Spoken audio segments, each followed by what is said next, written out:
তেল বেশি করে পেঁয়াজ দিয়ে মশলাটা কষায় নিলাম। আদা, রসুন, হলুদ, মরিচ, জিরা, ধনিয়া অনেক ভালো করে মশলাটা কষায় নিছি আমি। এবার আমি ফুলকপিটা হালকা একটু ভাপ দিয়েছি, আলু আর ফুলকপিটা ভাপ দিয়ে দিলাম।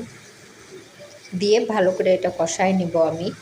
ফুলকপিটা এখনের ফুলকপি কিন্তু একদম সফট হয়ে যায়, অনেক সিদ্ধ খুব তাড়াতাড়ি হয়ে যায়।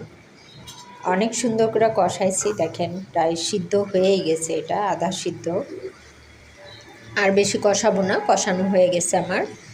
অল্প পরিমাণ ঝোলের পানি দেব, যেহেতু এখানে আধা সিদ্ধ হয়েই গেছে। যে অল্প পরিমাণ ঝোলের পানি দিয়ে মাছগুলো আমি ভাজা রাখছিলাম উপর দিয়ে সাজাই দিলাম।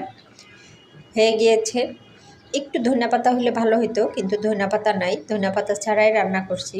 খুব মজা হয়েছে। একটু ঝোল চেখে দেখেছি আমি, হয়ে গিয়েছে। আজকে ফুলকপি আলু দিয়ে শীতের সবজি কেমন হয়েছে বলবেন।